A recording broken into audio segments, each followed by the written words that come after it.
Welcome everyone to another CoH2 replaycast. This time we're going to have a 2v2 on Düsseldorf. It's going to be between JRDN, who sent in the replay. Let's get the fog of war out of the way. And Greg, playing as the OKW, against USF Erklig and Rey, playing as the Soviets. So Düsseldorf. Well, the map is interesting. There's a lot of buildings, obviously. Urban terrain means that there's a lot of choke points also that are usually kind of annoying. Let me actually increase my audio. It's probably very low. Sorry if it's going to be a bit of a boring 2 seconds while I do this. There we go. Should be much better now. And yeah, about the map. Still, we have the fuel points very close to the base, very hard to actually harass. There's no cutoffs. So you don't have to worry about that. You don't have to worry about defending anything in your base or near your starting positions. And the victory points are fairly exposed in the open with a lot of buildings surrounding them. So especially the manor on the right, the church in the center, and on the left side, the train station are very important buildings to control if you want to control the VPs, and also if you want to control the munitions, because the munitions are also fairly close to the VPs on the flanks. And in the center we have the obviously church, which is very much a good spot for a machine gun to face downwards to the south. However, to the north it kind of lacks options, as you can see, so it's kind of a good thing for the northern side if you can use this church to your advantage. Now, some assault grenadiers are going to be picked by JRDN. Now, assault grenadiers on this map are a fairly decent choice because of the fact that obviously with the amount of close range combat and the excellent flanking paths that you can use with the buildings, then you can use assault grenadiers to good effect against especially conscripts, but also riflemen as well. So we're going to have the first engagement between some conscripts in this building and the assault grenadiers. The assault grenadiers can simply get over here and use the heavy cover, along with the fact that there are no windows on the southern side of this house. That essentially means that this conscript squad will have to retreat and get to these sandbags over here, which are fairly good cover to deal with these assault grenadiers. However, the assault grenadiers will actually charge into a pretty shitty position because now they can be fired on by a total of 5 windows from actually 6 windows. So all of the conscripts can actually fire these assault grenadiers. Of course, there is also a second assault grenadier squad coming in from the left side, but they will be repulsed by these riflemen because they were charging through open terrain. So no real cover there. And of course, thanks to the help of the riflemen, the conscripts were able to take minimal losses and inflict a lot of damage on the assault grenadiers, so that was a really good thing for our good allied players. However, we also have the fact that in the left side, because the Americans focused so hard on helping the Soviets out in the center, the left has fallen completely to the control of Greg, playing as the OKW, who has gone for the Luftwaffe ground forces and hasn't gone for a Kübelwagen, thankfully, because the Kübelwagen is pretty bad on this map.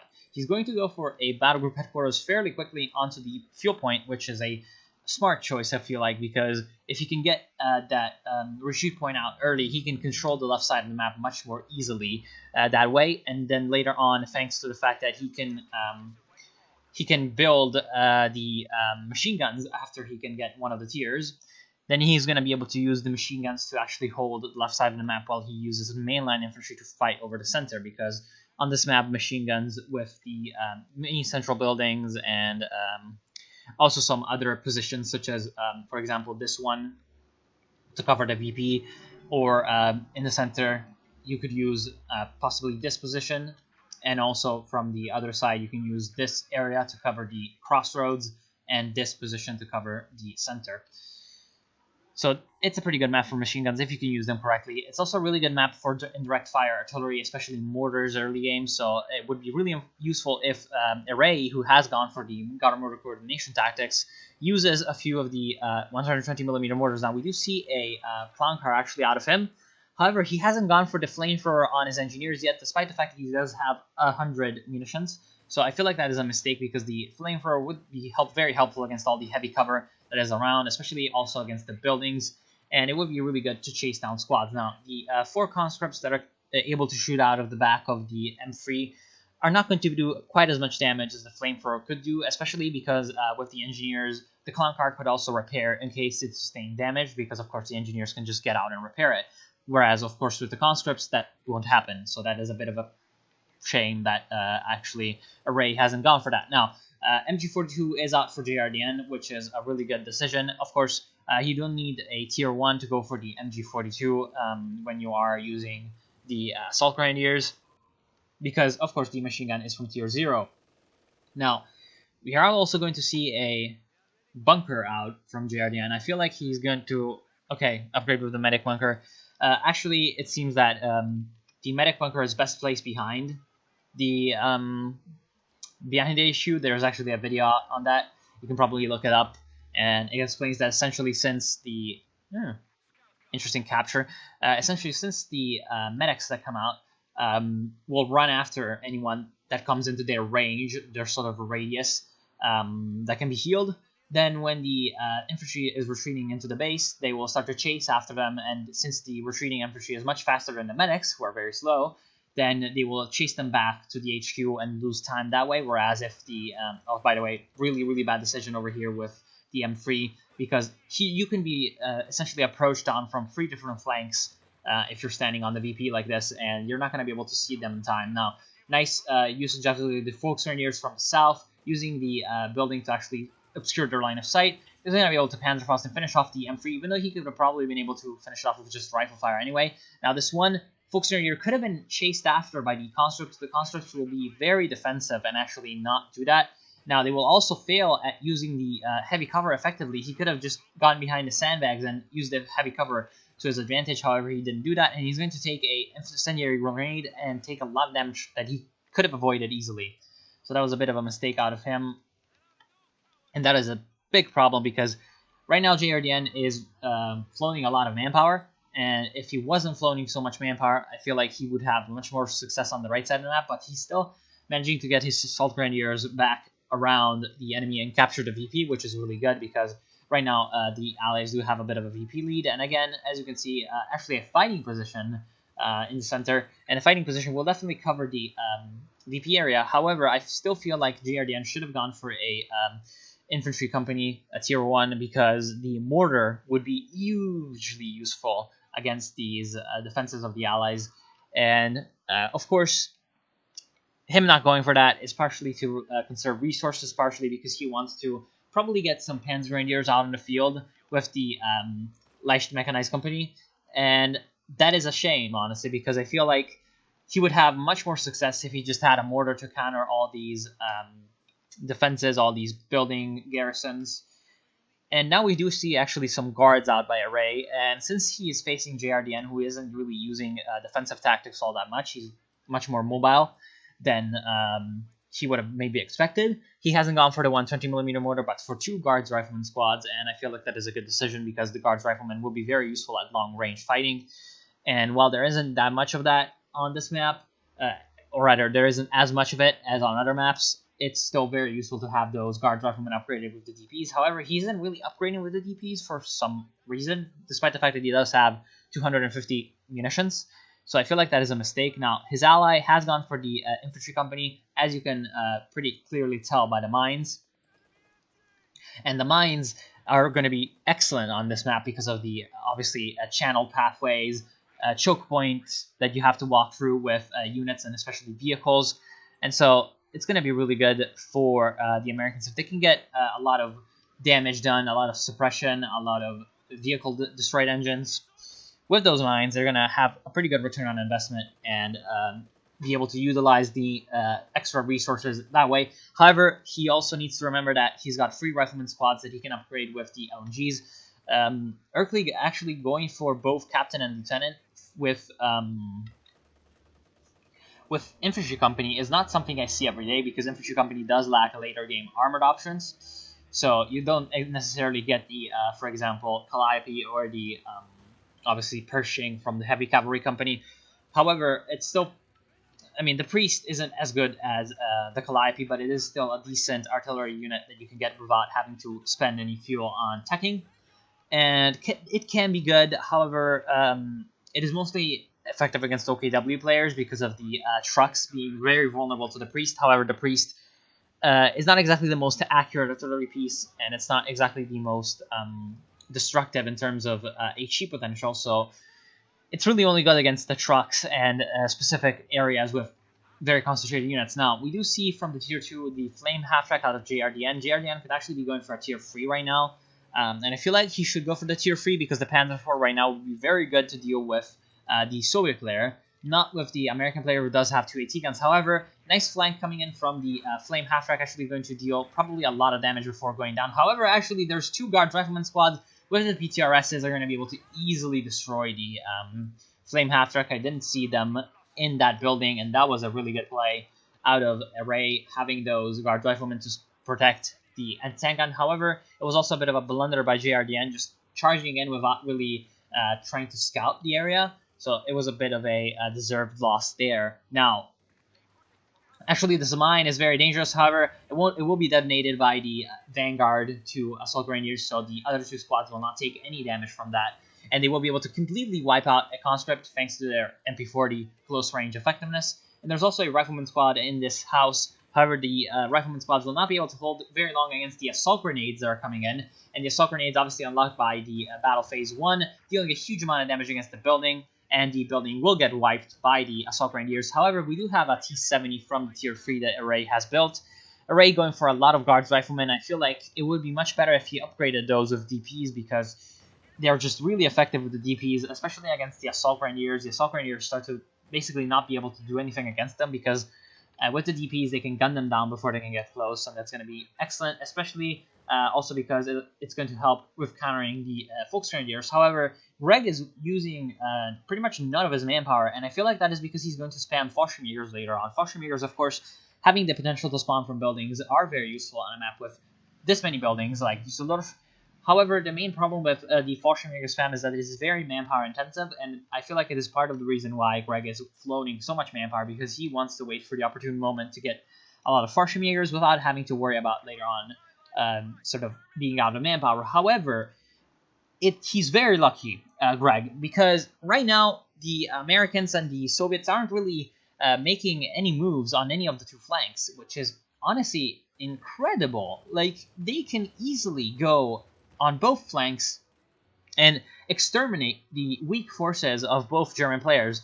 Even JRDN, who is the better one in terms of the unit count, is not exactly in the most excellent of places if the Americans and the Soviets actually go at them with their full force, especially the Soviets who have 4 infantry squads. If they can get a good flank off on this 1 machine gun, this 1 MG42, and this 1 MG34, actually these 2 MG34s, if only he can easily just get a nice flank on those crucial units that are sort of the linchpin of the Soviet or the German defense, German anti-infantry defense, then they can easily just run over whatever else is there left.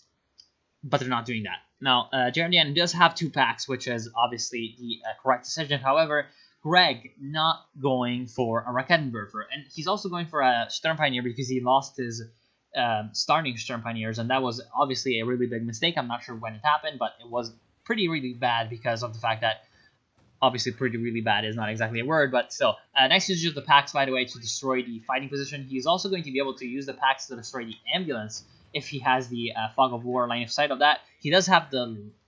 Does he? He doesn't have the sight of that, but now he knows that there is a T-70, so if the packs can actually push up and deal with the T-70, that would be really good. Now, on the right side, we do see a second T-70. Actually, was this the first T-70? Yeah, this is the first T-70. Doing quite a bit of damage to the the Assault Grenadiers. However, there is this little wall that is actually blocking a lot of shots of the T-70. The other T-70 dying from the packs, if you can hear it, through the Fog of War, completely being wiped by the packs, actually at maximum range, so that was a good play with that 40 over there. However, again, if the Allies were just to move with their infantry into the German positions, they would have much better sort of success than what they're doing right now, because of the fact that obviously there's only a couple of machine guns that can stop the Allies. Now, we do see the Stug E being available for JRDN, who has gone for the tier 3, however, so I feel like he's going to go for the Panzer IV or even the Ostwind. However, I feel like the Panzer IV is the better decision because he knows that the Soviets do have a tier 3, so the Su-76 is an option for Array. So going for the Ostwind would be kind of risky, knowing that the Su-76 could be available. Now, the Americans are pretty much a little bit worse off in terms of armor. Actually, the captain It doesn't mean that they can get the Steward, however, at 16 minutes, if the Steward isn't out yet, it's pretty much not going to ever come out on the field.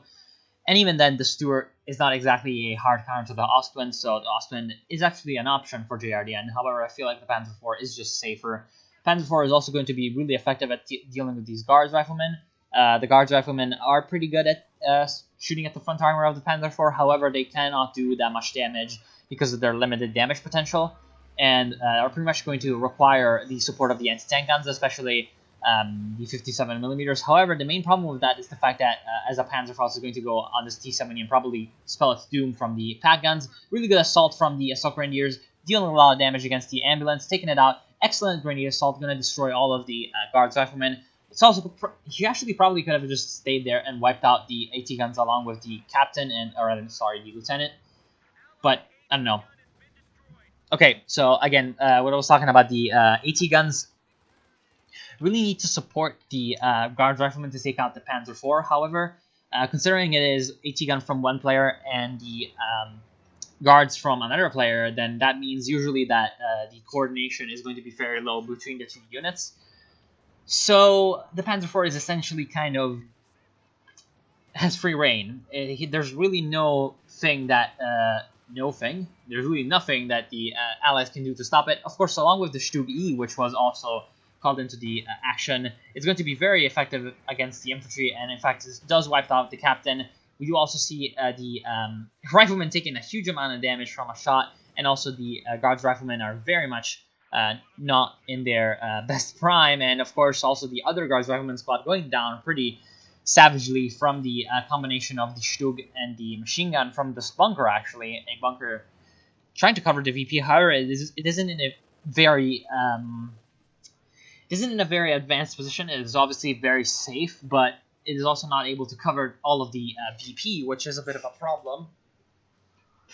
And I feel like the Allies are not really in any position to counter what the Germans are doing now. There is a Sherman out from Erklig, and that's going to be fairly decent at taking out the Stug. However, the Panzer IV is going to be able to easily defeat that Sherman.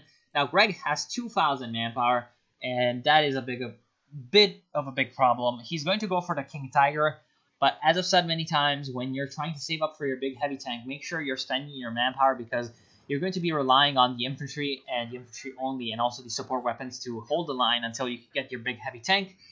And when you're not doing that, then again, if the Allies were to just move their units left, not even like make a flanking maneuver, two-pronged attack, anything. No, if they were to just move their units left, they could probably just take over the area. Now, pretty decent actually mortar barrage by JRDN, taking out a lot of Allied units. Now, we do see the blob of Assault Grenadiers on the right side. One of them actually has 22 kills and a light machine gun with Vet Free. So obviously this is the most dangerous one of the Assault Grenadiers. The Assault Grenadiers have really no defense against the Sherman. However, the Sherman is going to be pretty much a easy prey for the Panzer IV. Now, there are two Su-76s out by Array. As I said, the Tier 3 means that the Su-76 is an option. However, since Array has gone for the guard motor coordination tactics, you'd expect them to go for some T-3485s. Of course, T-3485s on this map are not really good. And again, don't blob cap.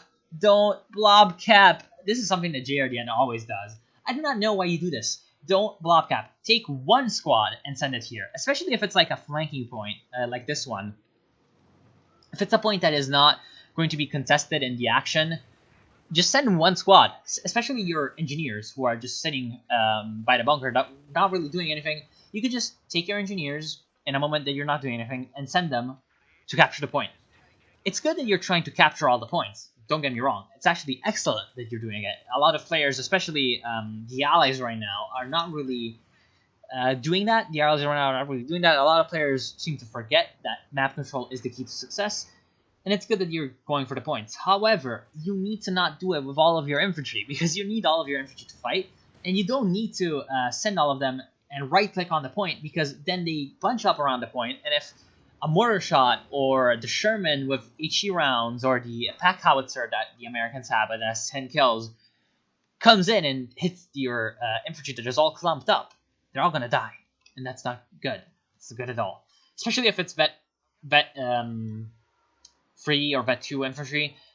You don't want them blobbed up, because if they all die in one sort of hit, you don't have so okay, if one of your veteran squads goes down, you still have two of them. Then you can get another vet zero squad and have them the vet zero squad support the other two, and then the other two can still sort of carry the fight a little bit with their obviously increased combat effectiveness, without really having your army in general be less effective, because it's only one unit out of three. However, if you're losing all three at once, then you're all of a sudden basically out of the veteran units, and then you're much less effective, and you're gonna have a much bigger problem just regaining those veterancies. Now, why did Greg go for a panther? In fact, two panthers instead of for a king tiger. He could have gone for the king tiger. That actually pisses me off because he was pretty clearly going for the king tiger. He was saving up so many resources.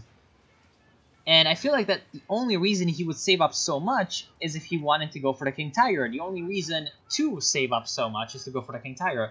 But instead he goes for the Panthers. Now, don't get me wrong, the Panthers would have been good. However, if you want to go for the Panthers from the get-go, then you can simply get the Panthers without waiting until you have enough resources for two Panthers. And then sending in one Panther while the other one is building and having that die. So what is the point? You could have gone for one Panther and played more defensively with it. You could have gone for the King Tiger. It dumbfounds me. Now, we have the Tiger being available for JRDN, and JRDN is going to go for the Tiger. He's also got 2,000 manpower at this point. Now, his Panzer IV is going to get flanked by the Sherman. It should have retreated because he knew that there were all these Su-76s. However, we do see a flank coming in from the second Panther, doing a little bit of damage to the T-70. The Germans are actually taking a lot of losses in this fight, also because the packs should be brought up and supporting the main fight. Unfortunately, they are on the other side of this wall. Actually, this one guy, the MP40 guy, is actually on the other side of the wall, funnily enough. Now, T-70 will go down from the Panzerfaust, looks like from these Volksgrenadiers. However, the Tiger is on the field, and the Tiger will be pretty easily able to defeat these Su-76s. However, we do see the anti-tank gun coming in to support, and the anti-tank gun may be able to do a lot of damage. But we do see the Panther coming in from the flank, and the Panther coming from the flank will be able to easily destroy the Su-76 while the Tiger takes out the anti-tank gun.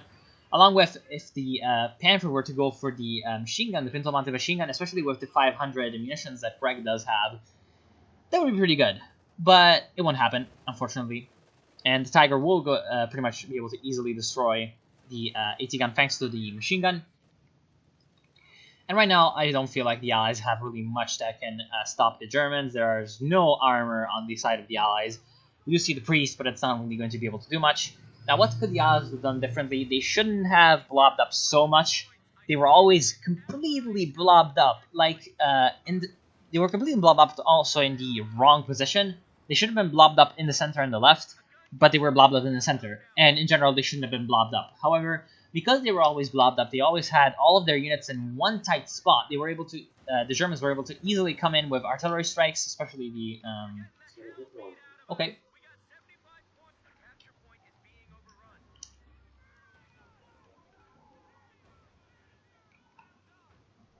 Light artillery barrage, etc. Fuck Reich. Yep, pretty much. That's the end. So I want to thank you all for watching. I hope you enjoyed, and I'll see you soon.